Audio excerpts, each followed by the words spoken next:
Welcome back to channel. இன்னும் நான் cinemas with me Sushmita. இன்னைக்கு நம்ம சேனல்ல ஒரு இன்ட்ரெஸ்டிங்கான மூவி அப்டேட்டோட தான் வந்திருக்கு. அது என்ன மூவி தானே யோசிக்கிறீங்க? தெலுங்கா இருக்கட்டும், இல்லை தமிழா இருக்கட்டும், இல்லை என்டையர் பேன் இண்டியாவில் one of the leading actor தான் பிரபாஸ் அவர்கள். இவரோட இதில் கரியரில் இப்போ ஒரு மைல் ஸ்டோன் ரீச் ஆக போறாரு. எல்லா ஆக்டர்ஸுக்குமே அவங்களோட 25th ரொம்ப ஸ்பெஷல். இப்போ இவரோட 25th ஃபிலிம் இவர் கொஞ்ச நாட்கள்ல அடைய போறாருன்னு சொல்லலாம். Prabhas one of the most pan India films பண்ணவர் அண்ட் ரொம்ப பெரிய ஒரு பாக்ஸ் ஆஃபீஸ் கிங்னே சொல்லலாம் பேன் இண்டியா வைஸ்.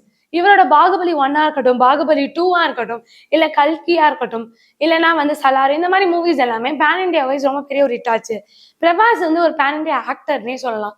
இந்த நிறைய விஷயங்கள் பிரபாஸ் பத்தி வந்துட்டு இருக்கு. இவரோட கேரியர்ல இவர் கொஞ்ச நாட்கள்ல 25th ஃபிலிம் அடைய போறாரு. அப்படிப்பட்ட இந்த இம்பார்ட்டன்ட் 25th ஃபிலிம் யாரு டைரக்ட் பண்ண போறா? நிறைய கொஸ்டின்ஸ் இருந்தது.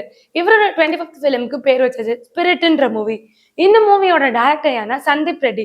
இவர் ஆல்ரெடி அர்ஜுன் ரெட்டின்ற ஒரு படம் தெலுங்குல எடுத்தாரு. இது ரொம்ப பெரிய ஒரு ஹிட்னு சொல்லலாம்.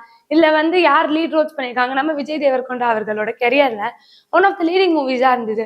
இதை தாண்டி இவரோட அடுத்த மூவி அனிமல் மூவின்னு ஒன்று எடுத்தாரு. அனிமல் மூவில ரன்பீர் கபூர் தான் நடிச்சிருந்தாரு. ரன்பீர் கபூருக்கு இந்தி சினிமால பாலிவுட்ல கொஞ்ச நாட்களா ரொம்ப பெரிய ஒரு ஹிட் இல்லாம இருந்தது.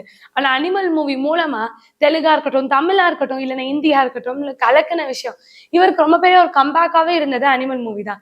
இந்த மாதிரி நிறைய விஷயங்கள் இந்த படத்தை பத்தி வந்துட்டு இருந்தது. இதை தொடர்ந்து இவர் எடுக்க போற அடுத்த படம் தான் ஸ்பிரிட்ன்ற படம்.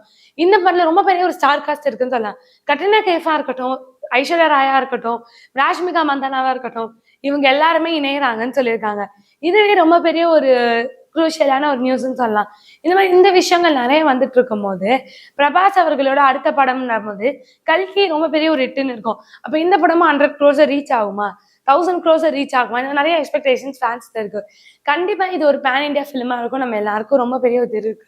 இதை தாண்டி இந்த படத்துக்கான எக்ஸ்பெக்டேஷன்ஸ் அதிகமா இருக்கு.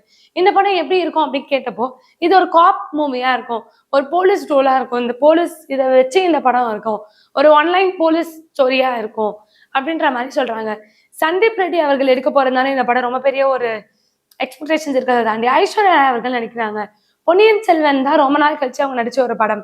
இதுவே அவங்களோட மணிரத்னம் அவர்களோட ஃபேவரட்டான ஒரு டேரக்டர்னு தெரியும்.